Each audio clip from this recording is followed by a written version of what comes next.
Cari telespettatori dell'Antena TV, ben ritrovati. Siamo collegati in diretta da Sant'Andrea a Vittorio Veneto e ci apprestiamo a trasmettere una celebrazione, una Santa Messa per non dimenticare. Le ricorrenze note di questi giorni sono il 26 gennaio, l'80° anniversario della battaglia di Nikolajevka, sempre il 26 gennaio la giornata nazionale della memoria e del sacrificio degli alpini e poi il 27 gennaio, giorno della memoria delle vittime dell'Olocausto.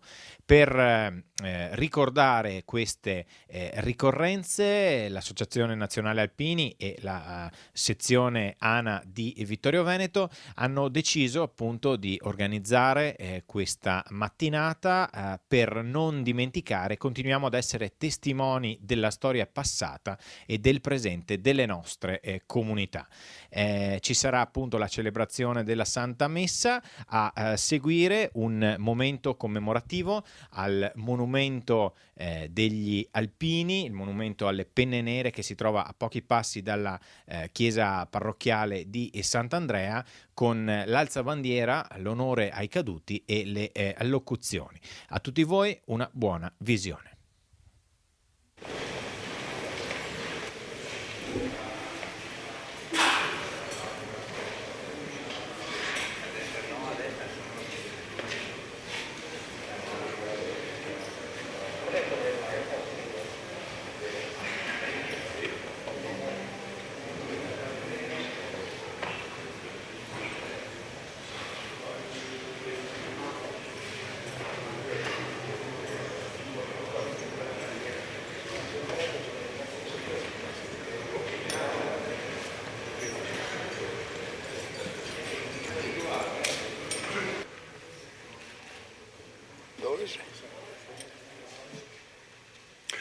Autorità, graditi ospiti, signore e signori, buongiorno. Giovedì 26 gennaio, giornata nazionale della memoria e del sacrificio degli alpini, ricorreva l'80° anniversario della battaglia di Nikolajevka. Oggi gli alpini della sezione di Vittorio Veneto, per onorarne il ricordo, si sono riuniti in questa chiesa per assistere con tutti voi fedeli alla celebrazione della Santa Messa in memoria di tutti i caduti. Hanno invitato anche le rappresentanze vittoriesi delle altre associazioni d'Arma che, se non proprio a Nikolajevka, hanno vissuto altri durissimi momenti di sofferenza nella campagna di Russia, momenti di dolore che oggi vogliamo accomunare nel ricordo. Concreta testimonianza di questa vicenda, qui con noi è anche questa croce che Alfonso Palatini, tenente medico di Vittorio Veneto, durante la campagna di Russia, recuperò da una chiesa semidistrutta portandola con sé nel rientro in Italia.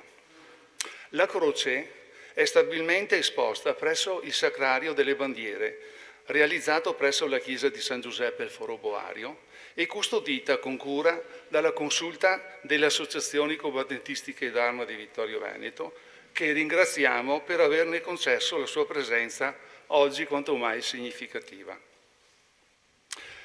Venerdì 27 gennaio ricorreva l'anniversario della liberazione degli ebrei prigionieri del campo di concentramento di Auschwitz da parte delle truppe dell'Armata Rossa nel 1945.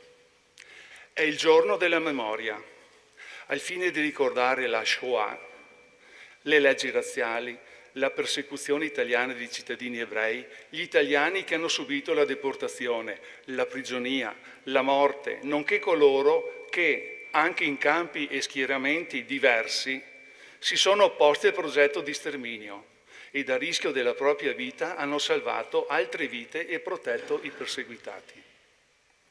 Pensiamo che il ricordo degli alpini caduti nella battaglia di Nikolajevka nel 1943 e successivamente le indicibili sofferenze dei richiusi nei campi di concentramento sino al 1945 debba rimanere vivo a testimonianza del nostro passato e sia di auspicio affinché non vengano mai più scritte pagine di storia orrende come queste.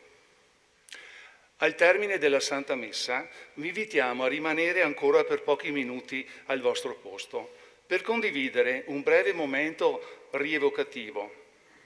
Lasceremo che le parole e le suadenti melodie del coro Ana Vittorio Veneto diretto dal maestro Carlo Berlese ci conducano nel ricordo di quei tragici eventi che non dobbiamo mai dimenticare, perché i caduti non muoiono sui campi di battaglia, ma quando sono dimenticati. Vi chiediamo, per il rispetto della sacralità di questo luogo, di rimanere in silenzio sino alla fine delle letture e dei canti. La cerimonia proseguirà poi al Monumento alle Penne Nere, qui accanto alla chiesa, per l'alzabandiera, la resa degli onori e delle brevi allocuzioni. Grazie a tutti per la vostra collaborazione.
Nel nome del Padre e del Figlio e dello Spirito Santo, la pace sia con voi.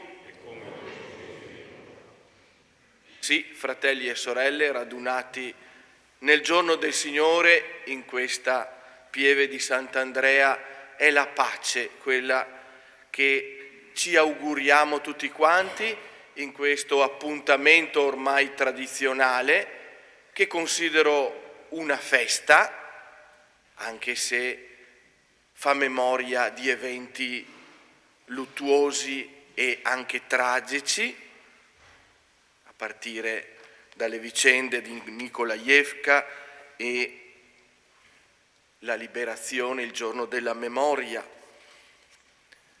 Assieme a Don Ermanno, presente con il suo cappello alpino, e a tutta la comunità di Sant'Andrea, diamo il benvenuto alle autorità, il nostro sindaco, presidente Introvigne, ma a tutte le Penne Nere, ai loro familiari, ai membri delle associazioni combattentistiche e a tutti quelli che sono uniti a noi tramite le frequenze della Tenda TV.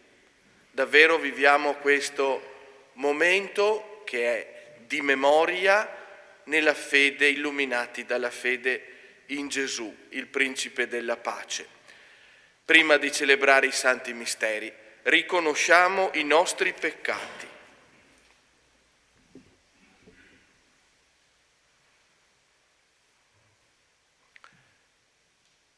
Confesso a Dio Onnipotente e a voi, fratelli e sorelle, che ho molto peccato in pensieri, parole, opere, per mia colpa, mia grandissima colpa, e supplico la Beata Sempre Vergine Maria, gli angeli, i santi, voi fratelli e sorelle, di pregare per me il Signore. Dio Onnipotente abbia misericordia di noi, perdoni i nostri peccati e ci conduca alla vita eterna. Amen. Signore, pietà. Cristo, pietà. Signore, pietà.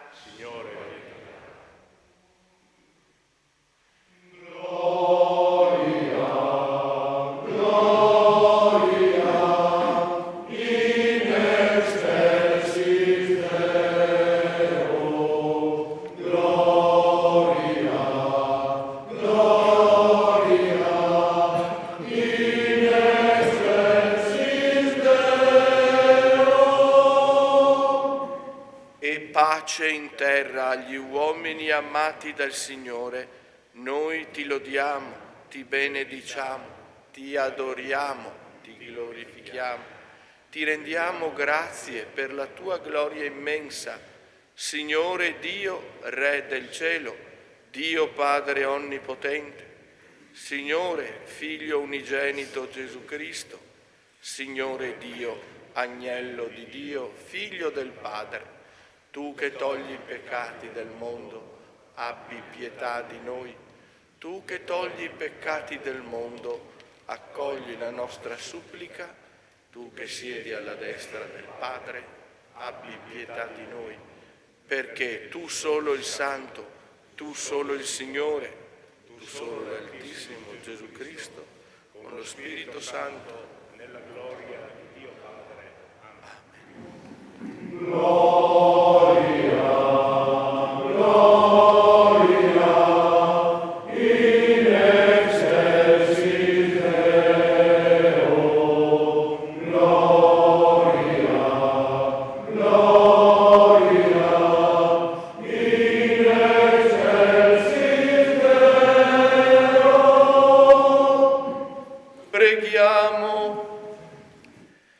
Signore Dio nostro, concedi a noi tuoi fedeli di adorarti con tutta l'anima e di amare tutti gli uomini con la carità di Cristo.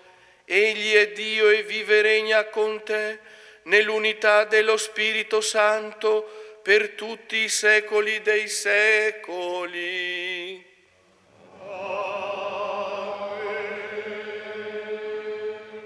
Ci sediamo. Viene proclamata la parola di Dio.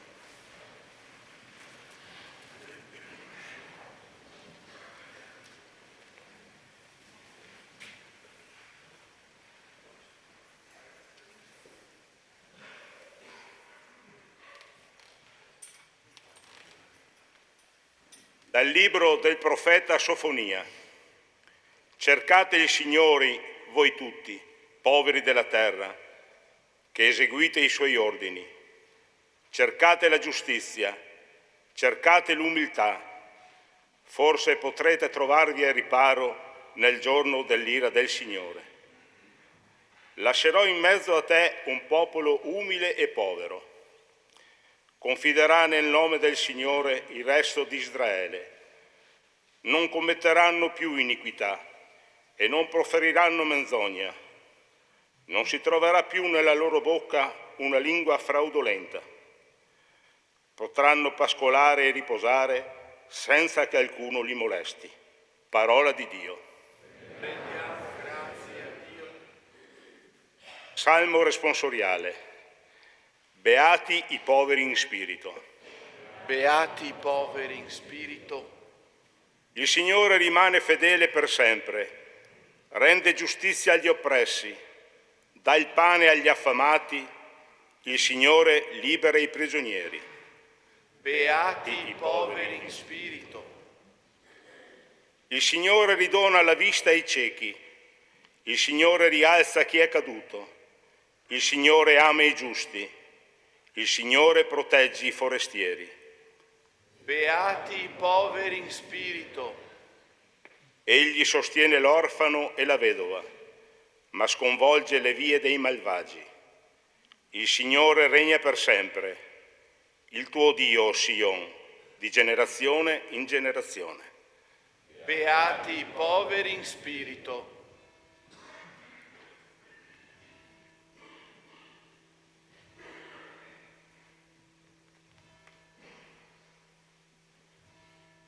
Dalla prima lettera di San Paolo Apostolo ai Corinzi. Considerate la vostra chiamata, fratelli.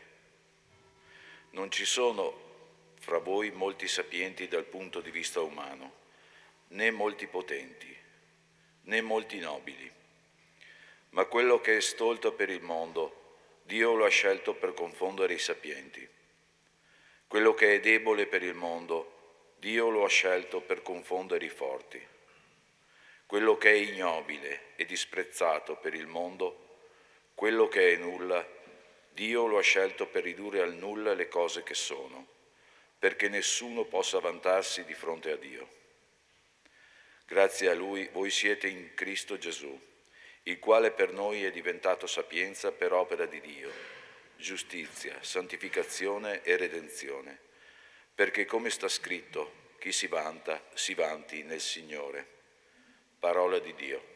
Rendiamo grazie a Dio. Alleluia, alleluia, alleluia.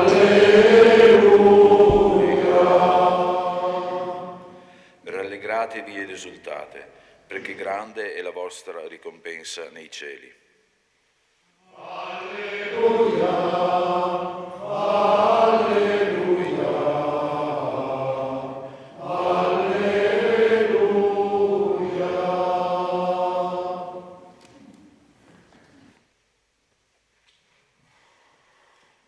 Il Signore sia con voi. Dal Vangelo secondo Matteo.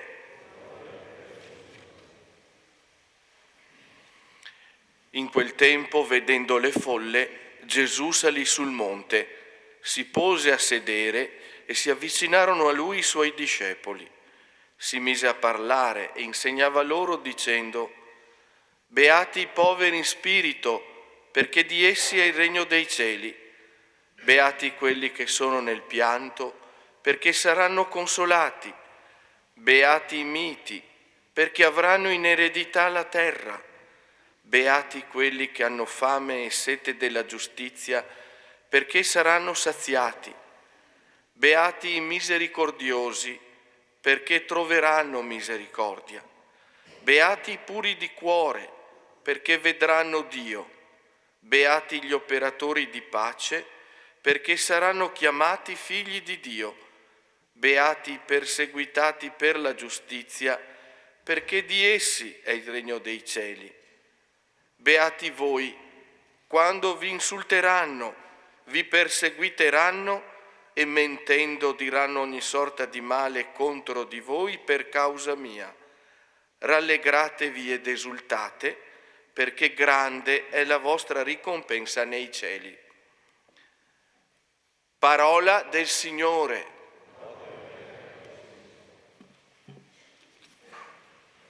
Prima di svolgere la predica, spero non eccessivamente lunga, lasciatemi rivolgere una parola nei confronti di questo crocifisso che per me, e non solo probabilmente, rappresenta una memoria commovente di quei fatti di cui facciamo memoria in questa giornata.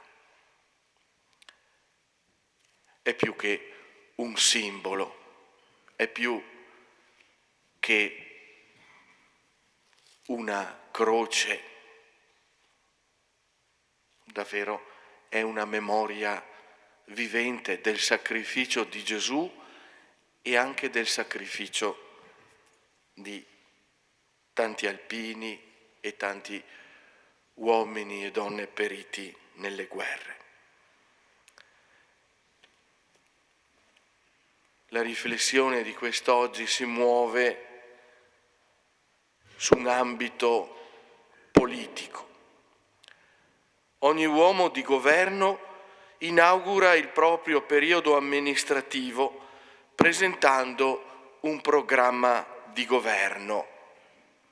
Forse abbiamo ancora negli occhi, ad ottobre, quando il Presidente del Consiglio ha presentato il suo programma. Condiviso o no che sia da tutti, deve costituire il pilastro, la pietra miliare su cui costruire la comunità civile nell'interesse per il bene di tutti, amici e avversari politici. Chi pronuncia questo discorso, sia il capo del governo, sia il sindaco o altre autorità, cerca di ispirare, anche i parroci cerca di ispirarsi a dei valori, a dei concetti chiave dai quali è bene che non si discosti per evitare la perdita di punti di riferimento entro cui tracciare il proprio itinerario. Il Vangelo, secondo Matteo, nel brano, nella pagina che ci è stata proposta, che è stata proclamata, presenta un'aula parlamentare tutta speciale, un monte della Galilea, pieno di folla, come piena, grazie a Dio, è anche questa Chiesa quest'oggi, per la proclamazione di un programma di governo che vede come candidato un falegname di Nazareth, che è una lista di ministri alquanto insolita, fatta di pescatori, di esattori delle tasse e, ahimè, anche di qualche ex terrorista. Ma la cosa più insolita e ardita, fuori dalle righe, è il suo progetto: instaurare qui sulla terra il regno di Dio. Qualcuno, anche tra il popolo, gli ha dato subito fiducia. E non si trattava solo di belle parole, evidentemente, se dopo 2000 anni siamo nuovamente qui ad ascoltare questo suo programma di governo. Gli bastarono 8 piccole frasi per dirci che nemmeno la morte avrebbe potuto mettere in pericolo il suo regno. Gli bastò aprire alla speranza il cuore di chi lo ascoltava, dicendo loro che nonostante tutto ciò che avviene nella vita, possiamo vivere beati, ovvero felici, sereni, di quella serenità che prova il bambino in braccio a sua madre dopo che qualcosa l'ha spaventato. E così, mentre qualcuno pensa di poter costruire il proprio regno sulla ricchezza e su un guadagno senza scrupoli, Gesù proclama: beati i poveri in spirito, perché di essi è il regno dei cieli. Mentre qualcuno sorride delle disgrazie altrui, e forse ricordiamo anche questo, pensando magari come poterci speculare sopra, Gesù proclama: beati quelli che sono nel pianto, perché saranno consolati. Mentre qualcuno pensa di occupare terre, terreni, territori, facendo la guerra o invadendo paesi, Gesù proclama: beati i miti, perché avranno in eredità la terra. Mentre qualcuno, pur di nascondere la verità e di non prendersi le responsabilità, si inventa le teorie più incredibili, Gesù proclama: beati quelli che hanno fame e sete della giustizia, perché saranno saziati. Mentre qualcuno imposta la vita sociale propria e altrui sulla paura, Gesù proclama: beati i misericordiosi, perché troveranno misericordia. Mentre qualcuno pensa male di tutto e di tutti e giudica gli altri in base ai propri pregiudizi, Gesù proclama: beati i puri di cuore, perché vedranno Dio. Mentre qualcuno pensa che per mantenere la pace e creare pacifica convivenza tra i popoli l'unico metodo sia quello di commerciare e smerciare armi, Gesù proclama: beati gli operatori di pace, perché saranno chiamati figli di Dio. Mentre nei covi del malaffare e i disonesti la fanno franca anche per decine di anni, i poveri disgraziati a loro sottomessi devono tacere se vogliono sopravvivere, Gesù proclama: beati i perseguitati per la giustizia, perché di essi è il regno dei cieli.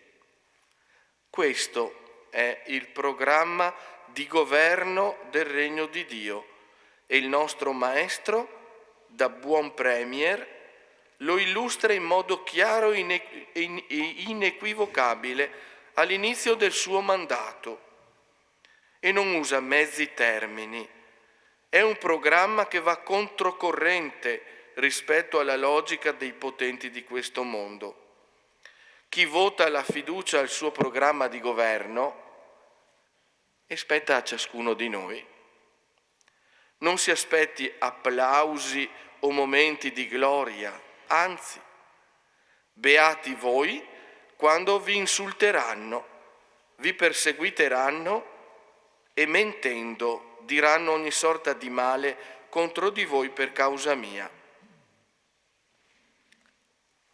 Ciò che conta è saperlo fin dall'inizio, senza scoprire sorprese a metà mandato, come spesso capita a noi, sempre pronti a fidarci di chi ci promette mari e monti, ma poi non mantiene nemmeno il minimo sindacale.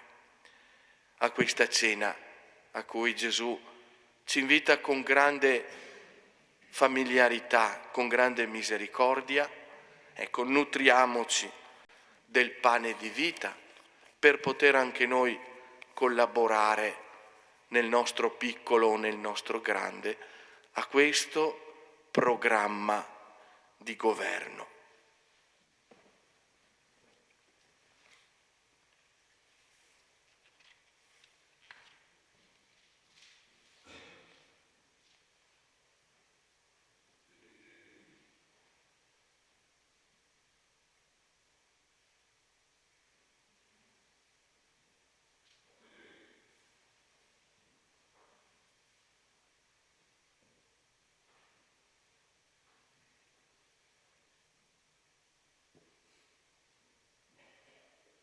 Siamo in piedi. Credo in un solo Dio, Padre onnipotente, creatore del cielo e della terra, di tutte le cose. Credo in un solo Signore Gesù Cristo, unigenito Figlio di Dio, nato dal Padre prima di tutti i secoli, Dio da Dio, luce da luce, generato Padre, per mezzo di Lui tutte le cose sono state create, per noi, per la nostra salvezza discesa dal cielo e per opera dello Spirito Santo, si è incarnato nel seno della Vergine Maria e si è fatto uomo, fu crocifisso per noi sotto Ponzio Pilato, morì e fu sepolto, e terzo giorno al cielo, siede alla destra del Padre, e di nuovo verrà nella gloria per giudicare i vivi e i morti, e il suo regno non avrà fine. Credo nello Spirito Santo, che è Signore della vita, e procede dal Padre e il Figlio, con il Padre e il Figlio ha lavorato e giudicato, e ha parlato per mezzo dei profeti. Credo la Chiesa, una, santa, cattolica e apostolica. Professo un solo battesimo per il perdono dei peccati, aspetto la resurrezione dei morti e la vita del mondo che verrà. Fratelli e sorelle, invochiamo il dono della grazia del Padre che giunge a noi quando i nostri cuori si aprono alla preghiera fiduciosa e filiale. Ripetiamo: donaci, o Padre, la sapienza del cuore.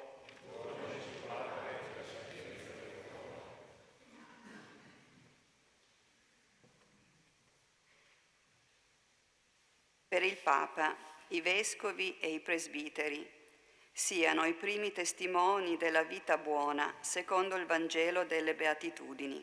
Preghiamo. Donaci, o Padre, la sapienza del cuore.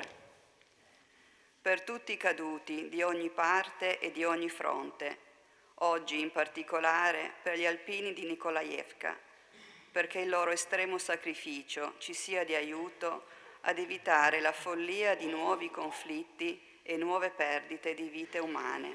Preghiamo. Donaci, o Padre, la sapienza del cuore, perché non avvengano mai più nel mondo stragi di persone innocenti di qualsiasi razza, religione, popolo, nazione, condizione sociale e personale o colore della pelle. Preghiamo.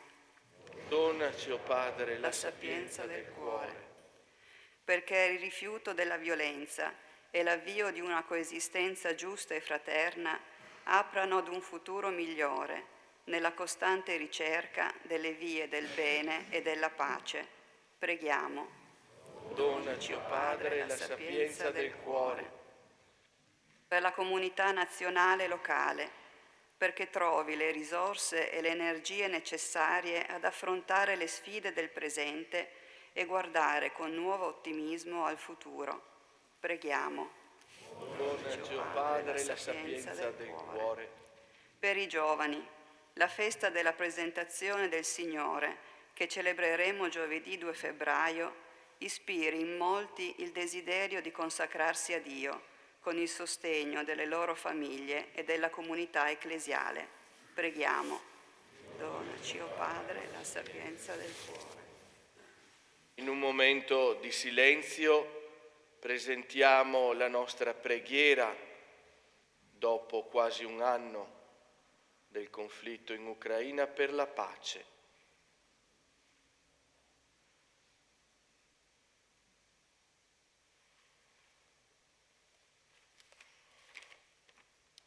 O Padre, che ci sostieni sempre con amorevole cura, accogli le intenzioni che con povertà di spirito ti abbiamo presentato e donaci la beatitudine di essere da te bene accolti nella tua misericordia. Per Cristo nostro Signore. Sediamo.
Pregate, fratelli e sorelle, perché portando all'altare la gioia e la fatica di ogni giorno, ci disponiamo a presentare il sacrificio gradito a Dio Padre Onnipotente.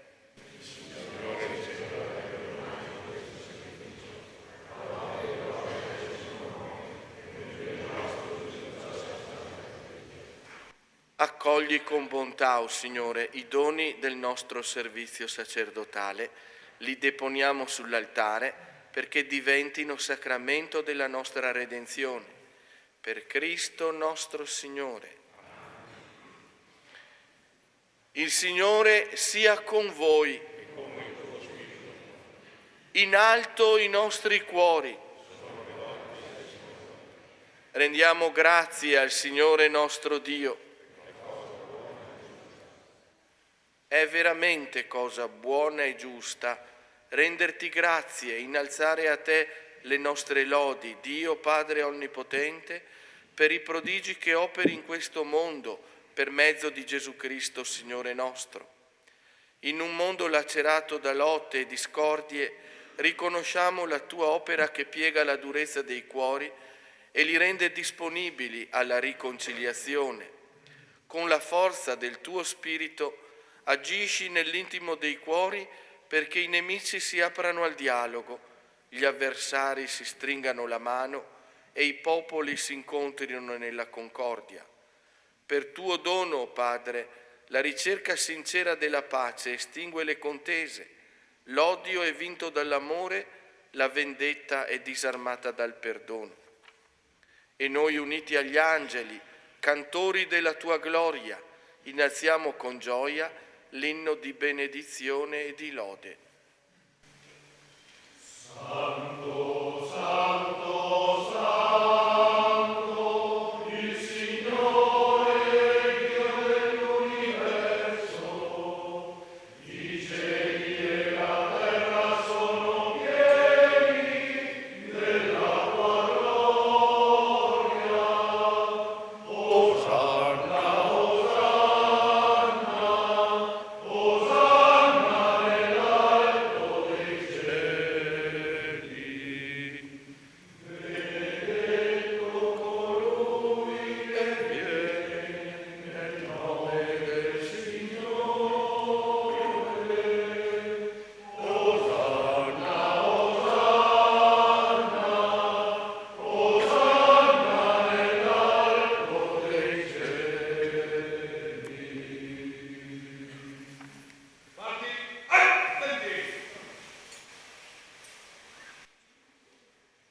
Veramente santo sei tu, Padre, fonte di ogni santità. Ti preghiamo, santifica questi doni con la rugiada del tuo Spirito, perché diventino per noi il corpo e il sangue del Signore nostro Gesù Cristo. Egli, consegnandosi volontariamente alla passione, prese il pane, rese grazie, lo spezzò, lo diede ai suoi discepoli e disse: prendete e mangiatene tutti. Questo è il mio corpo offerto in sacrificio per voi.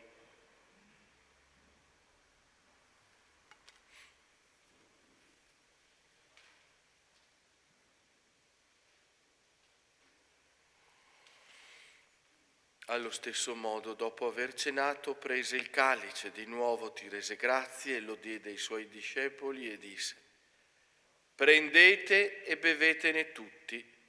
Questo è il calice del mio sangue, per la nuova ed eterna alleanza, versato per voi e per tutti in remissione dei peccati.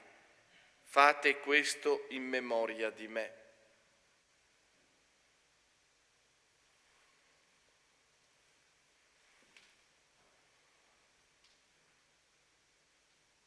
Mistero della fede.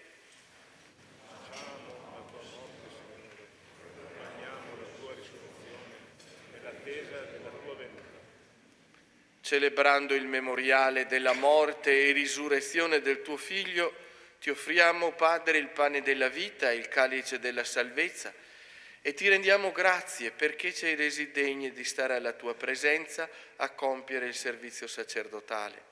Ti preghiamo umilmente per la comunione al corpo e al sangue di Cristo, lo Spirito Santo ci riunisca in un solo corpo. Ricordati, Padre, della tua Chiesa diffusa su tutta la terra e qui convocata nel giorno in cui Cristo ha vinto la morte e ci ha resi partecipi della sua vita immortale. Rendila perfetta nell'amore in unione con il nostro Papa Francesco, il nostro Vescovo Corrado, i presbiteri e i diaconi. Ricordati anche dei nostri fratelli e sorelle che si sono addormentati nella speranza della risurrezione, di tutti i caduti a causa delle guerre, e nella tua misericordia di tutti i defunti ammettili alla luce del tuo volto. Di noi tutti abbi misericordia, donaci di aver parte alla vita eterna insieme con la Beata Maria, Vergine e Madre di Dio, San Giuseppe suo sposo, gli Apostoli, San Tiziano, Santa Augusta, San Giovanni Bosco e tutti i santi che in ogni tempo ti furono graditi, e in Gesù Cristo tuo Figlio canteremo la tua lode e la tua gloria. Per Cristo, con Cristo ed in Cristo, a te Dio Padre Onnipotente, nell'unità dello Spirito Santo, ogni onore e gloria per tutti i secoli dei secoli.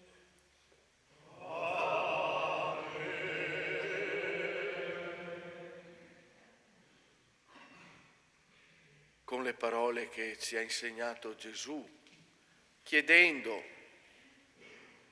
che venga, si compia il regno di Dio, osiamo pregare dicendo: Padre nostro che sei nei cieli, sia santificato il tuo nome, venga il tuo regno, sia fatta la tua volontà, come in cielo così in terra. Dacci oggi il nostro pane quotidiano e rimetti a noi i nostri debiti, come anche noi li rimettiamo ai nostri debitori, e non abbandonarci alla tentazione, ma liberaci dal male. Liberaci, o Signore, da tutti i mali. Concedi la pace ai nostri giorni. Con l'aiuto della tua misericordia vivremo liberi dal peccato, sicuri da ogni turbamento, nell'attesa che si compia la beata speranza e venga il nostro Salvatore, Gesù Cristo.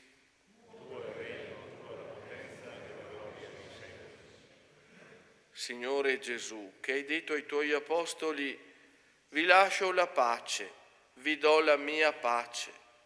Non guardare ai nostri peccati, ma alla fede della tua Chiesa. Donale unità e pace secondo la tua volontà, tu che vivi e regni nei secoli dei secoli. La pace del Signore sia sempre con voi. Scambiamoci un segno di pace.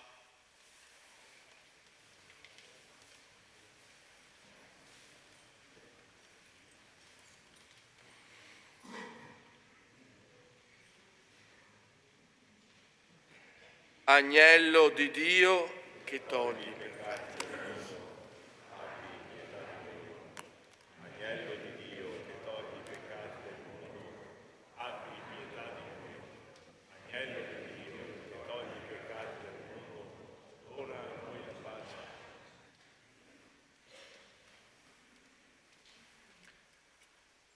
Ecco l'agnello di Dio, ecco colui che toglie i peccati del mondo. Beati gli invitati alla cena dell'agnello.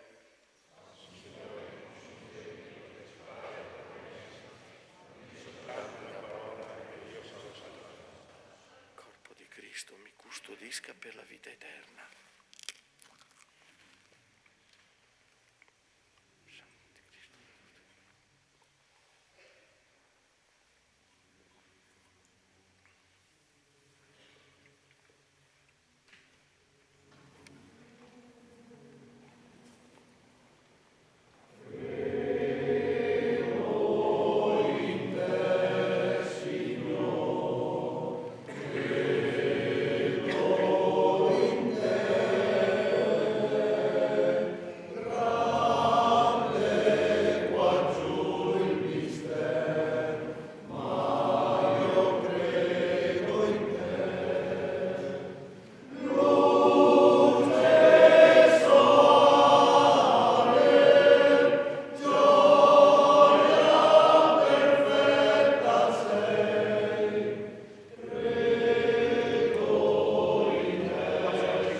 corpo di Cristo,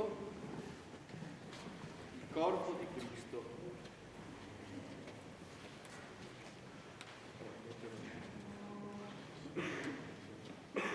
Il corpo di Cristo, il corpo di Cristo, il corpo di Cristo, il corpo di Cristo,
il corpo di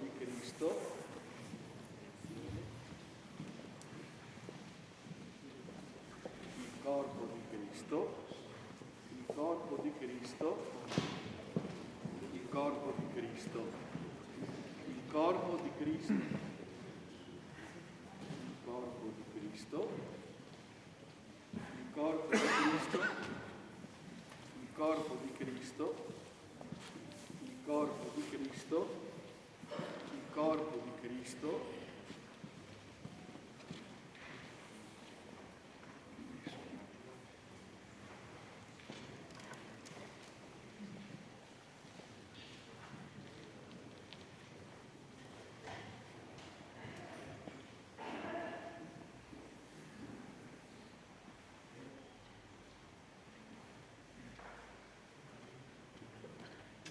il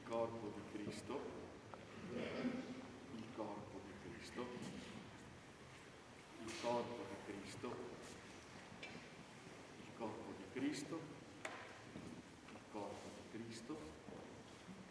il corpo di Cristo, il corpo di Cristo.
Preghiamo.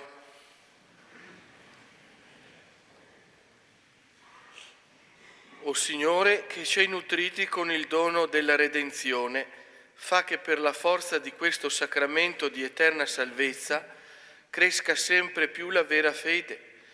Per Cristo nostro Signore. Al termine di questa celebrazione, ecco, lasciatemi innanzitutto dire un grazie a tutti voi, a chi ha organizzato questo appuntamento tradizionale, al coro che ha animato la celebrazione, al maestro Berlese, e ricordo alcuni appuntamenti di questa settimana. Ricorre la memoria di San Giovanni Bosco, patrono dei giovani e particolarmente caro alle figlie di Maria Ausiliatrice. Giovedì è la festa della Candelora, la presentazione di Gesù, e la Santa Messa sarà celebrata alle ore 18 presso la cappella dell'Istituto De Mori con la benedizione delle candele, che poi verranno anche messe a disposizione domenica prossima sia qui come a Serravalle. Venerdì 3 febbraio la memoria di San Biagio, al termine della messa mattutina alle ore 8:15, in oratorio ci sarà la tradizionale benedizione con le candele. Il Signore sia con voi. Vi benedica Dio Onnipotente, Padre e Figlio e Spirito Santo. Amen. Glorificate il Signore con la vostra vita. Andate in pace. Rendiamo grazie a Dio. Restando qua però. Preghiera dell'Alpino.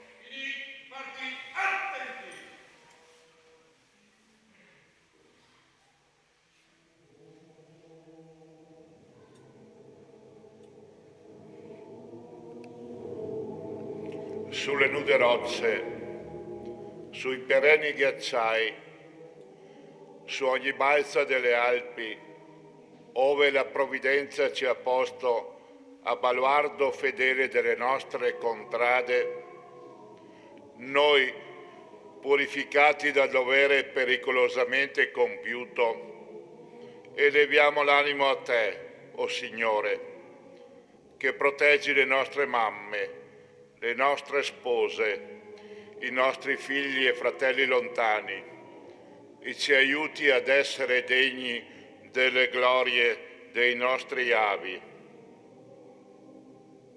Dio Onnipotente, che governi tutti gli elementi, salva noi, armati come siamo, di fede e di amore. Salvaci dal gelo implacabile, dai vortici della tormenta, dall'impeto della valanga. Fa che il nostro piede posi sicuro sulle creste vertiginose, sulle diritte pareti, oltre i crepacci insidiosi. Rendi forti le nostre armi contro chiunque minacci la nostra patria, la nostra bandiera, la nostra millenaria civiltà cristiana. E tu, Madre di Dio, candida più della neve, tu che hai conosciuto e raccolto ogni sofferenza ed ogni sacrificio di tutti gli alpini caduti, tu che conosci e raccogli ogni anelito ed ogni speranza di tutti gli alpini vivi e in armi, tu benedici e sorridi ai nostri battaglioni e ai nostri gruppi. Così sia.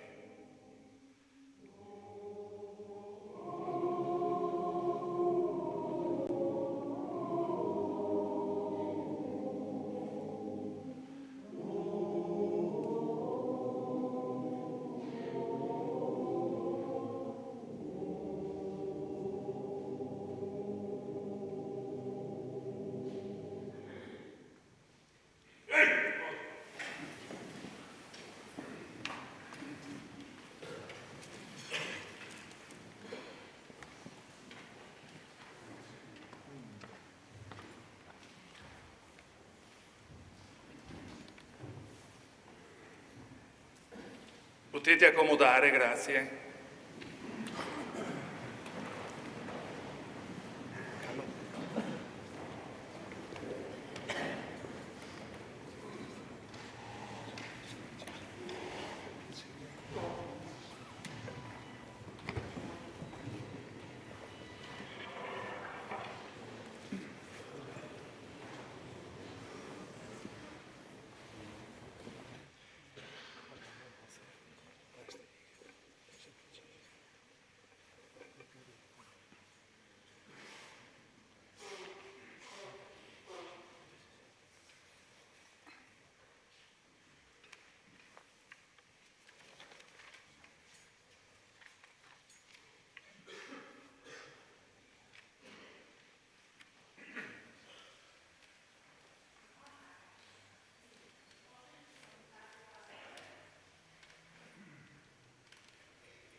Ogni anno in diversi paesi e città d'Italia si commemora la ricorrenza della battaglia di Nikolajevka.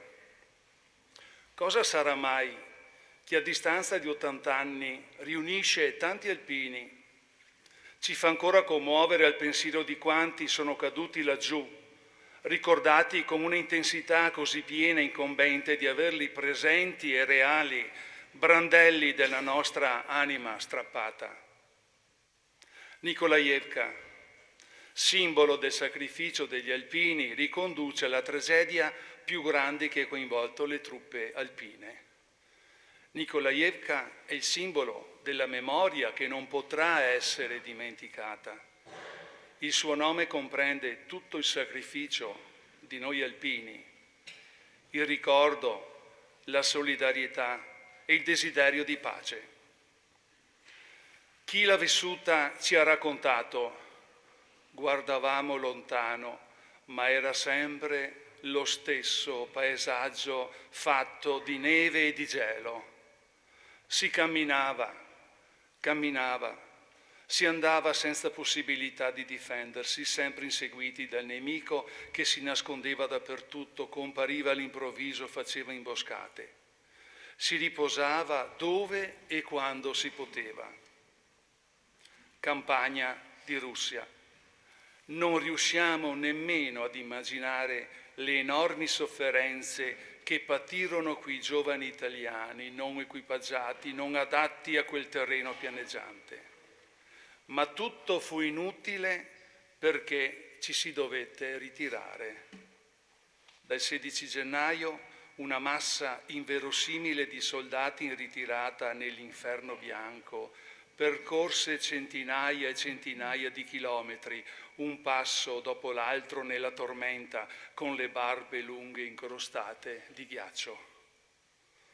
Per andare avanti, per non fermarsi e diventare un'altra croce che poi i girasoli copriranno nell'estate russa. Ascoltate, non vi sembra di camminare anche voi con questi soldati?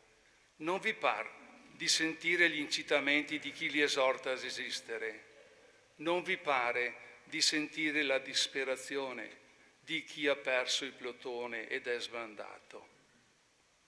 Con una coperta troppo leggera sulle spalle e dopo un pallido giorno nella tormenta scende ancora la notte.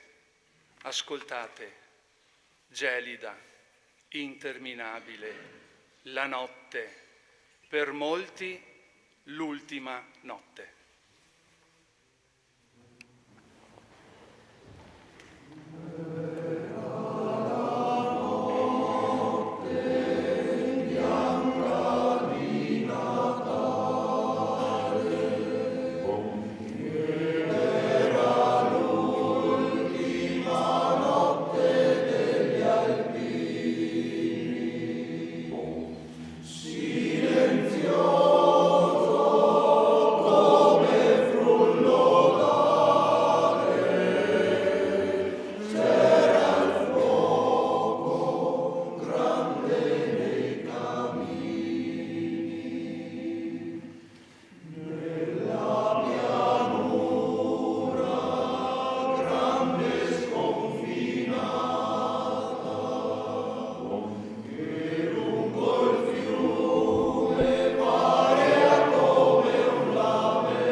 voci stanche di un coro che si perde fino al cielo,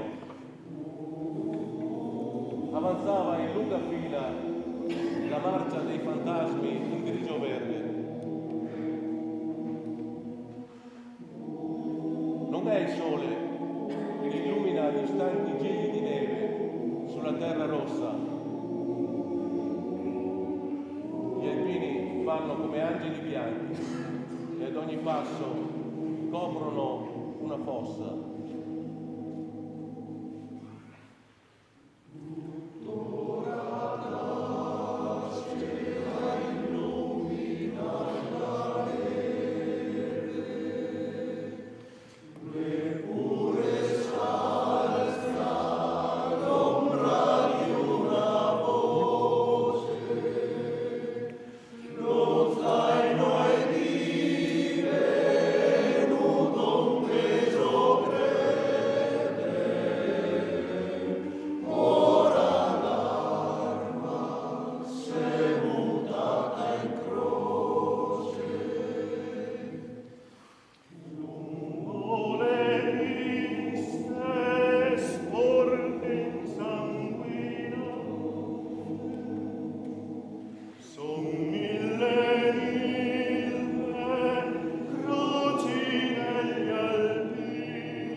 Tratto da Il sergente nella neve di Mario Rigoni Stern.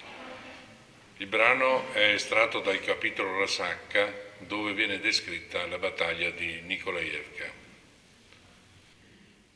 Compresi gli uomini del tenente Danda, saremo in tutti una ventina.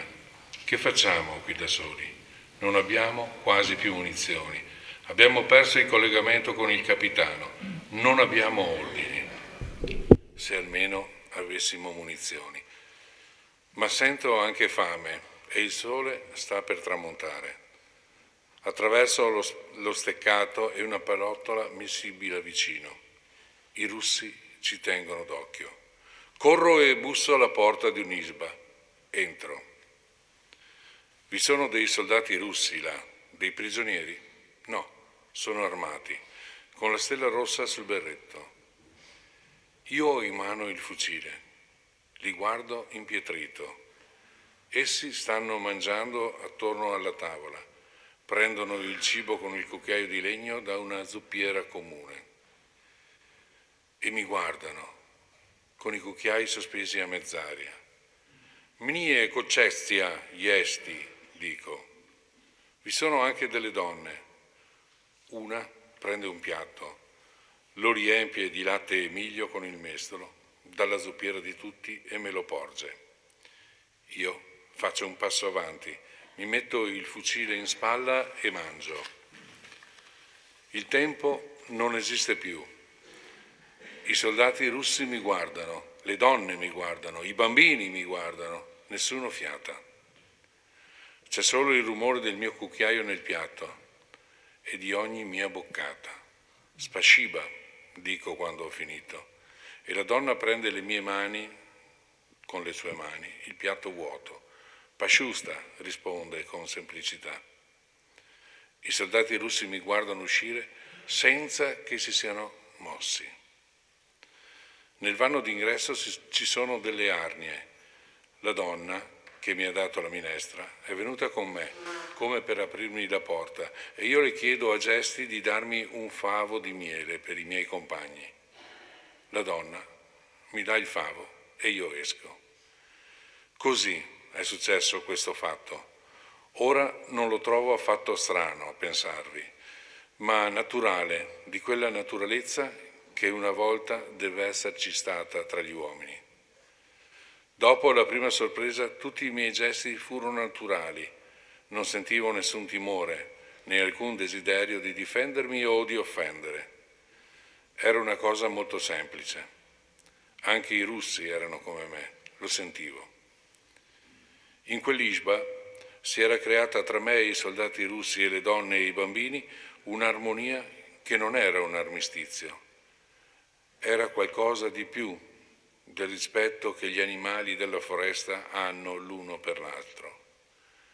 Una volta tanto le circostanze avevano portato degli uomini a saper restare uomini.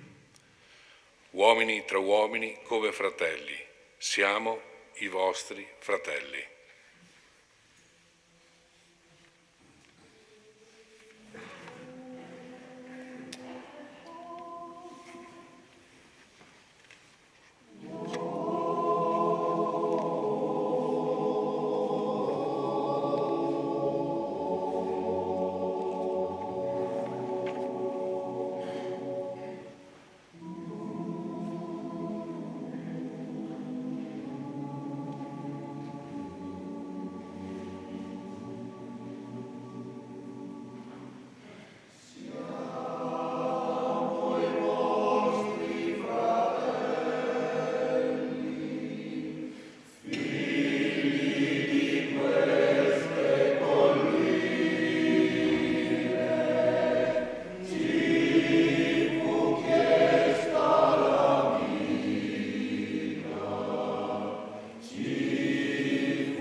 Nikolajevka,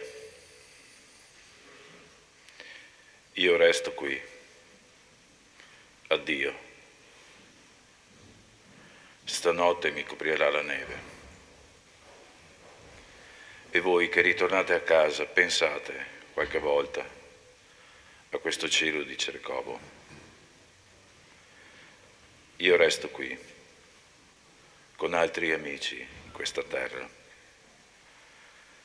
E voi che ritornate a casa, sappiate che anche qui, dove riposo, in questo campo, vicino al bosco di betulle, verrà primavera.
Il giorno della memoria cade ogni anno il 27 gennaio.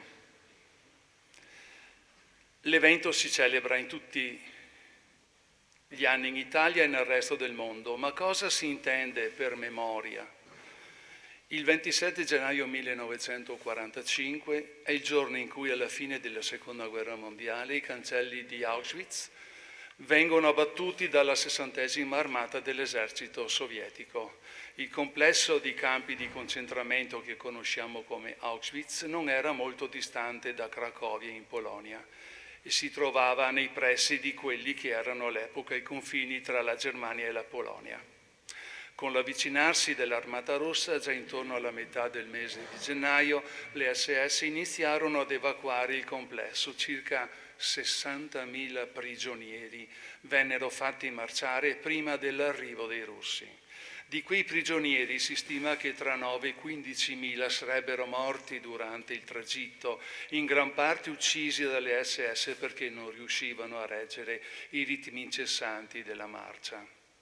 Altri prigionieri, circa 9.000, erano stati lasciati nel complesso di campi di Auschwitz perché malati o esausti.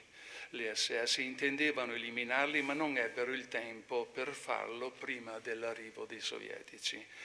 Le SS riuscirono invece ad eliminare qualcos'altro, quante più prove possibili dei crimini che avevano commesso, facendo esplodere diverse strutture, alcune delle quali contenevano i forni crematori industriali dove venivano bruciati i cadaveri delle persone uccise e i beni delle vittime dello sterminio.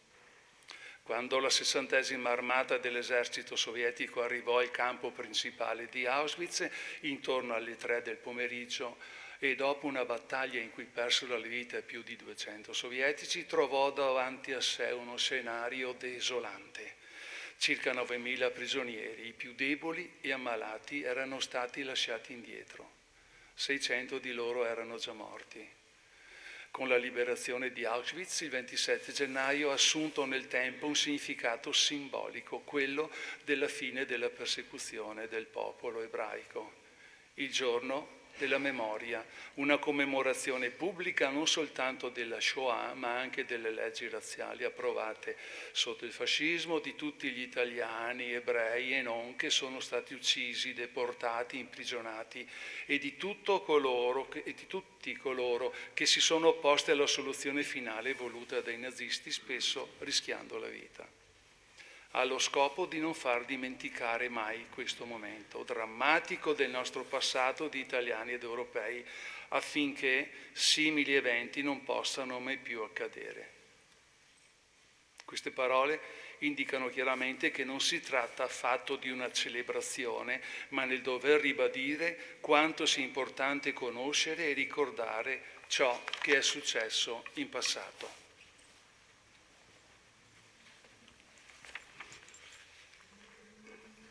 La lettera di un giovane studente ebreo deportato ad Auschwitz.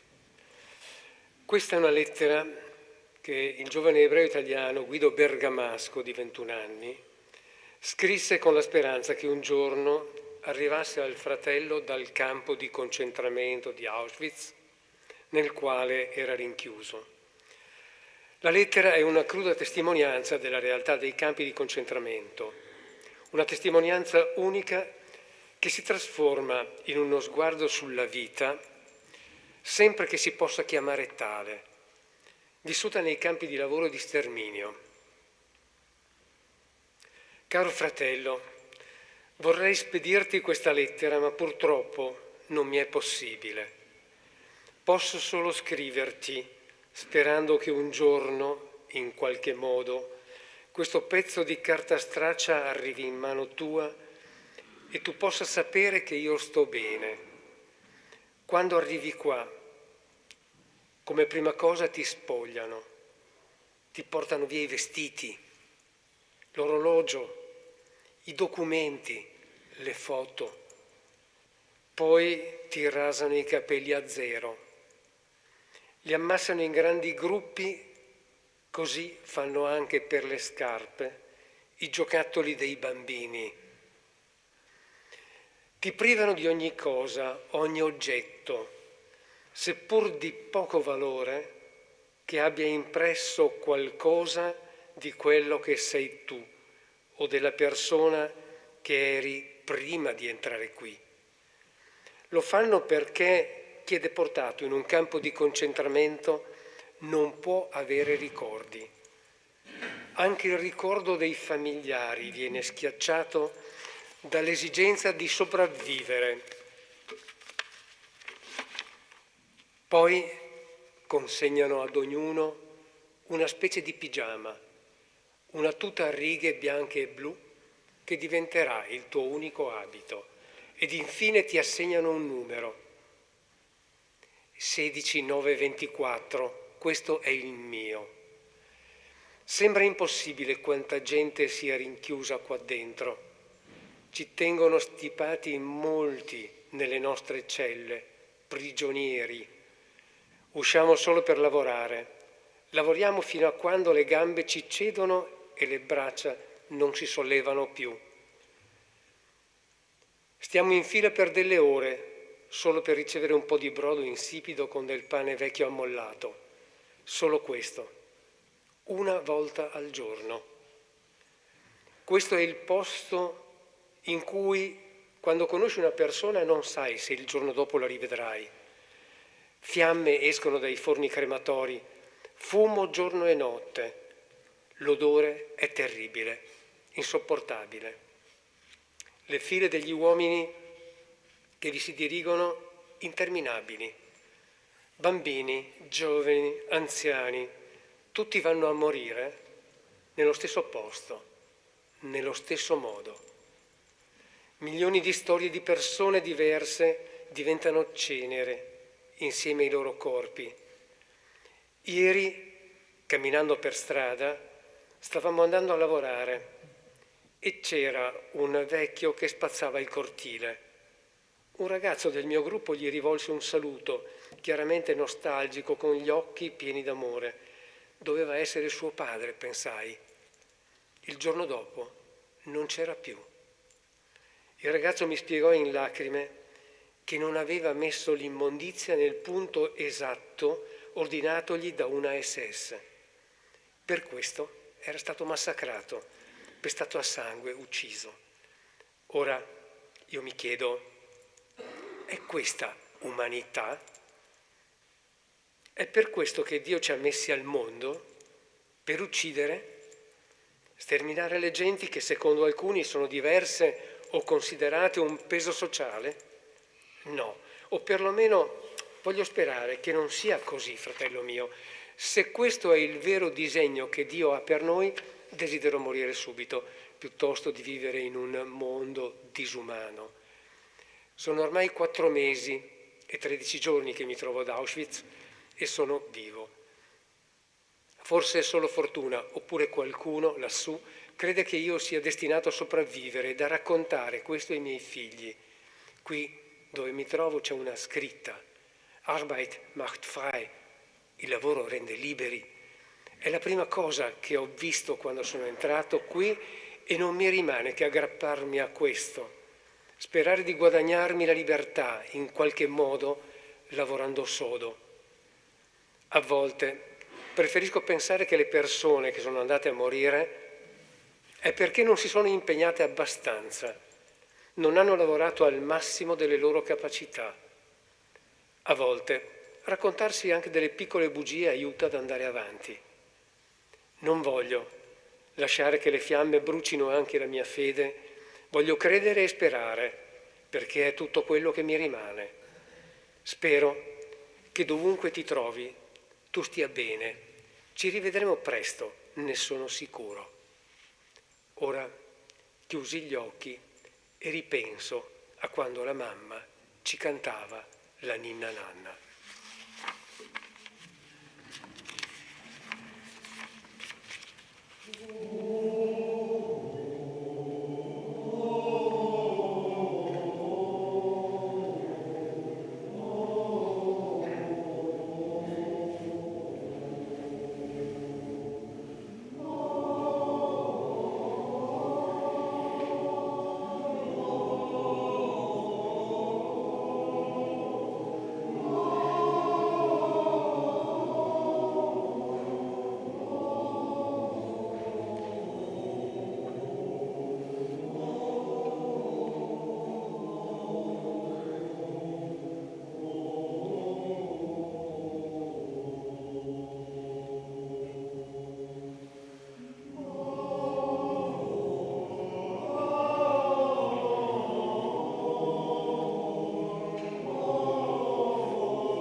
il suono muto delle voci che si sono fuse in una melodia sussurrata.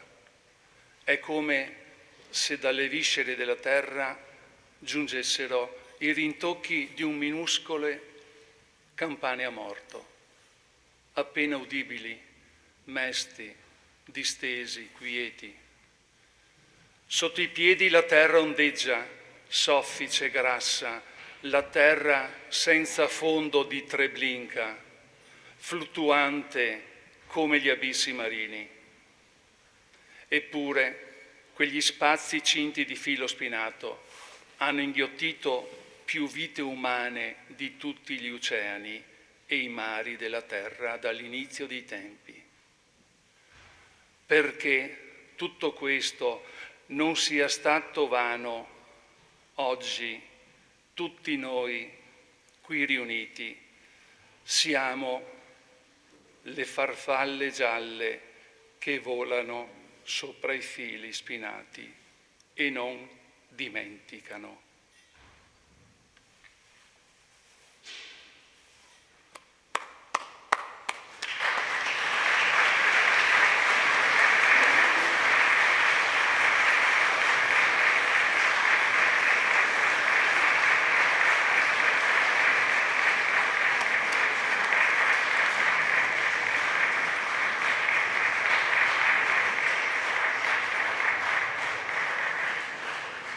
Grazie per la vostra collaborazione, grazie al coro. Ora la cerimonia si conclude in modo formale al Monumento alle Penne Nere.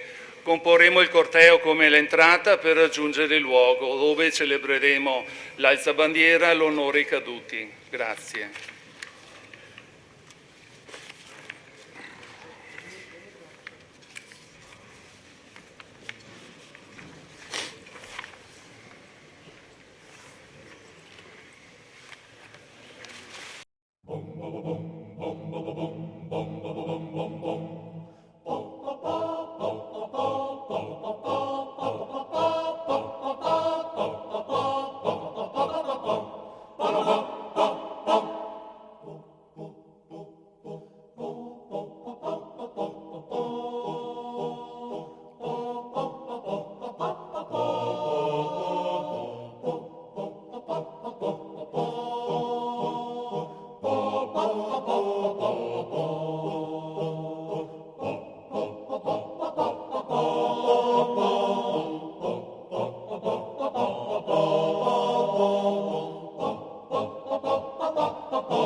signori autorità, diamo ora luogo alla parte formale della cerimonia, iniziando con l'alzabandiera.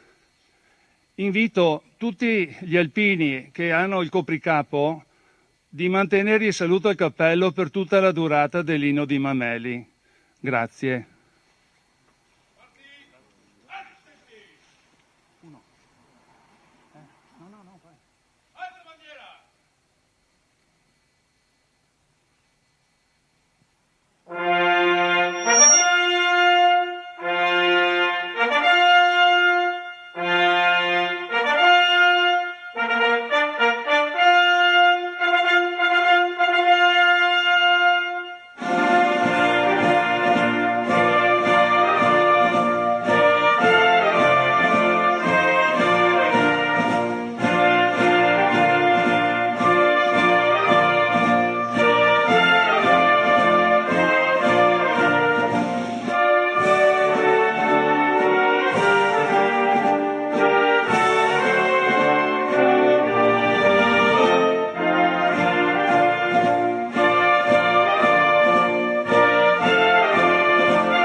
Ci apprestiamo a compiere il gesto della resa degli onori caduti.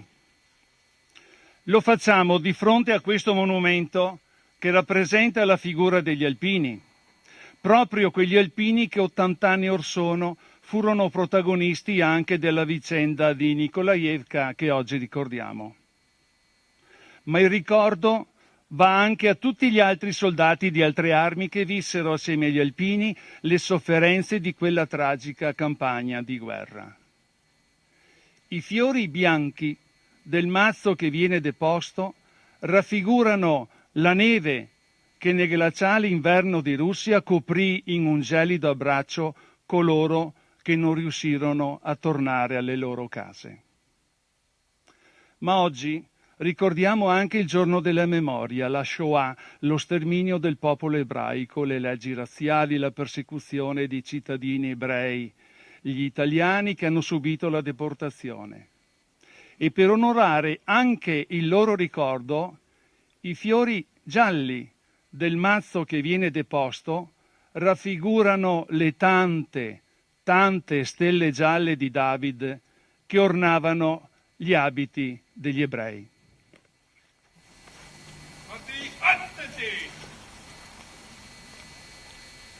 Onore ai caduti!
prima di concedere la parola agli oratori,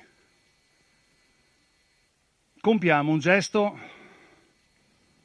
che darà degna collocazione al labaro dell'Associazione Reduci di Russia di Vittorio Veneto, che è stato custodito in tutti questi anni dal gruppo Alpini di Fregona. Il labaro viene affidato alla custodia della consulta delle associazioni combattentistiche perché lo esponga nel sacrario delle bandiere e trovi degna visibilità. Poi riuscirà dal sacrario quando e ogni qualvolta ve ne sarà bisogno. Quindi chiedo al capogruppo di Fregona e alla Fiere di avvicinarsi verso il centro di questo spazio, chiedo al Presidente della Consulta e al Presidente onorario di avvicinarsi per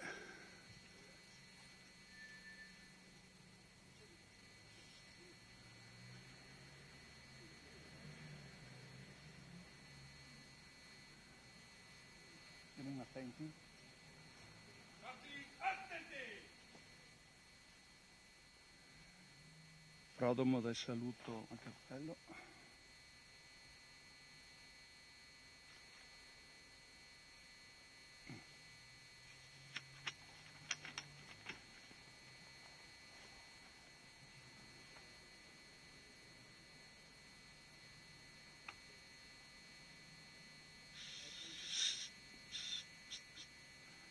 Preghiera del caduto in Russia. Signore, tu sai che ho lasciato la mia casa per compiere il mio dovere e tu sai anche che dove il destino mi ha spinto l'ho compiuto senza fare ritorno. Nessuno conosce la mia sorte, il dolore del mio cuore, la sofferenza della mia carne. Tu sai quanto ho invocato il tuo aiuto, ma così tu hai deciso.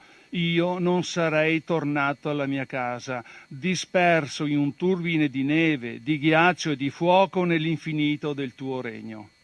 Signore, tu solo che conosci la mia storia e tutto il dolore del mondo, conforta mia madre e mio padre, consola la mia sposa e proteggi i miei figli.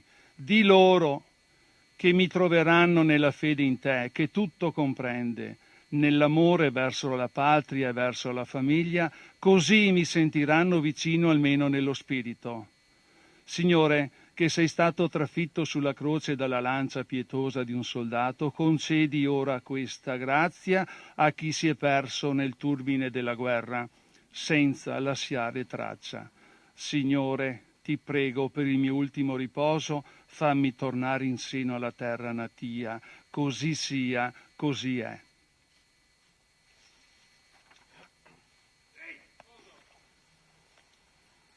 Bene, prendete posto.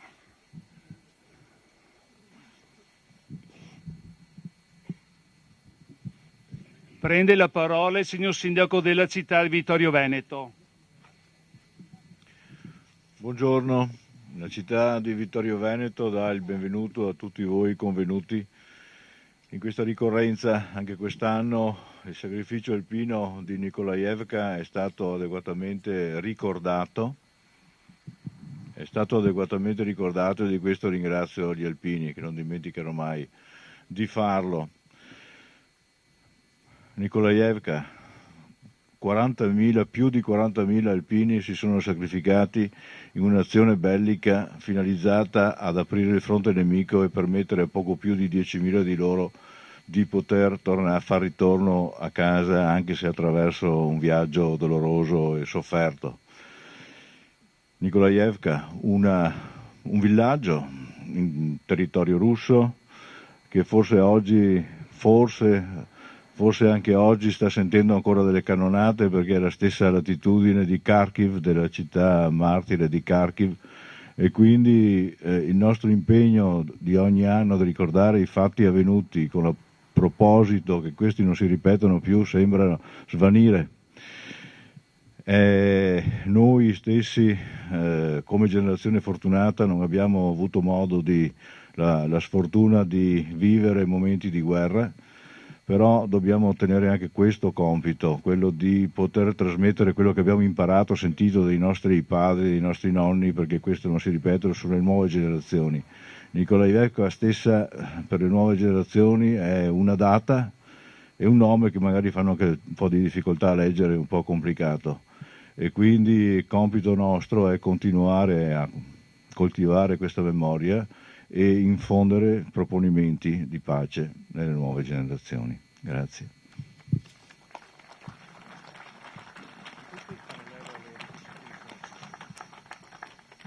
Grazie signor Sindaco. La parola al Presidente della sezione Alpini di Vittorio Veneto, Francesco Introvigne. Che casca tutto. Facciamo sì. Buongiorno innanzitutto, un cordiale saluto a voi tutte autorità, signor Sindaco, signori sindaci e rappresentanti delle comunità locali del nostro territorio, autorità anche religiose qui presenti. Grazie onorevole Gianangelo Boff per aver trovato il tempo di stare con noi fra i tanti impegni che sappiamo avere. Un saluto a tutti i presidenti e rappresentanti dell'Associazione d'Arma, in primis al presidente della Consulta Gabriele Prodomo, per vivere con noi questo momento, questa giornata insieme ai vostri simboli che si uniscono ai nostri. Un saluto particolare anche a Gino e Donato, i nostri due presidenti emeriti con noi, e un cordiale saluto ad Angelo che si segue da casa perché purtroppo colto da momenti di non buona salute. Permettetemi anche un saluto a Giuliano Moretti, vicepresidente della sezione ANA di Belluno, che è con noi con il vessillo della gemella sezione e anche con il gagliardetto del gruppo di Longarone.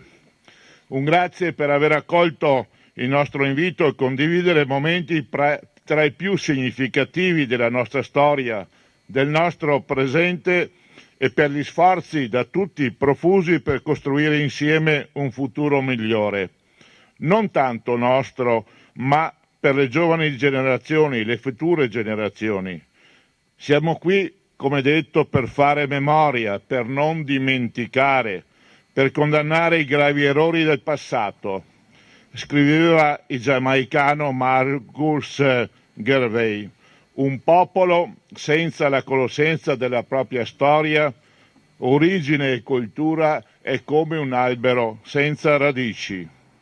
Oggi abbiamo celebrato 3 momenti, come ricordato, importanti, significativi: la ricorrenza dell'80° anniversario della battaglia di Nikolajevka, 26 gennaio 1943, e da quei tragici eventi che maturarono nei nostri avi sopravvissuti, quelli che fecero ritorno a Baita, scaturirono sentimenti di amore per la vita e le persone in difficoltà.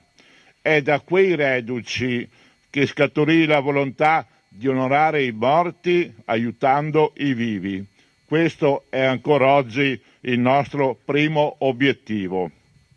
Poi la prima giornata nazionale della memoria e del sacrificio degli alpini, istituita con legge 44 dello scorso anno, data da non tutti condivisa per varie ragioni e motivazioni, ma così decisa dal nostro Parlamento.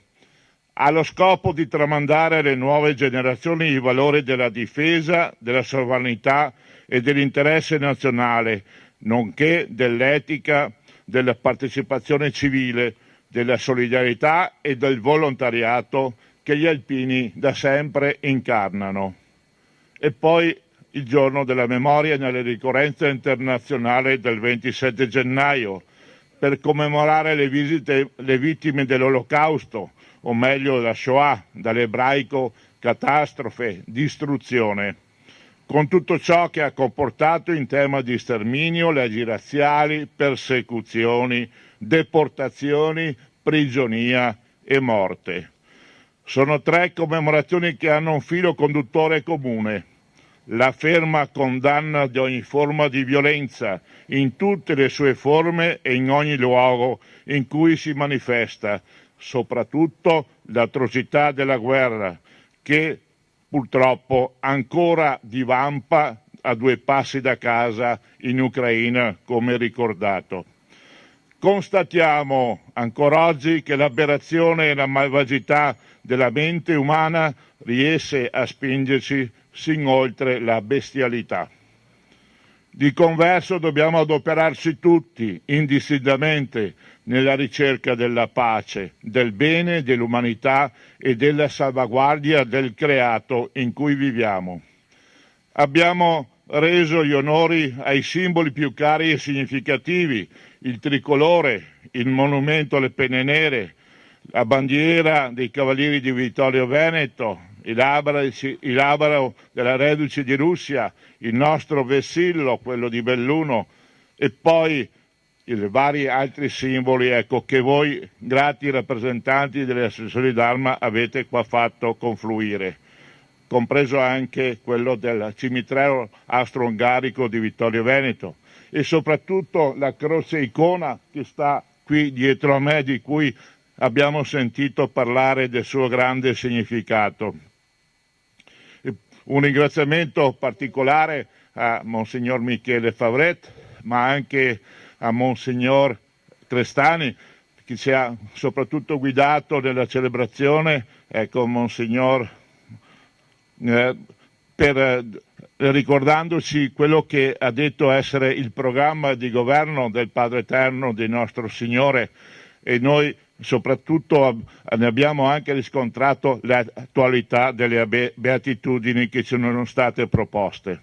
Ecco, in questa antica pieve di Sant'Andrea abbiamo pregato in suffragio di tutti i caduti, non solo degli alpini, riflettendo con mestizia del cuore sui brani e canti struggenti che la guida, Roldano, i lettori e il coro ci hanno proposto.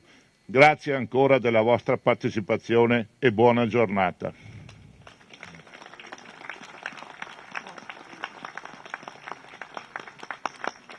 Signori alpini autorità, la cerimonia a termine.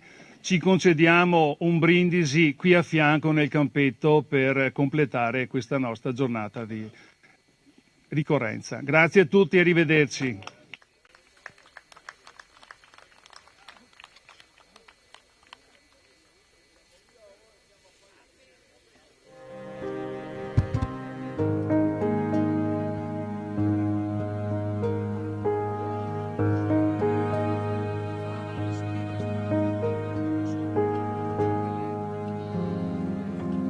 Thank you.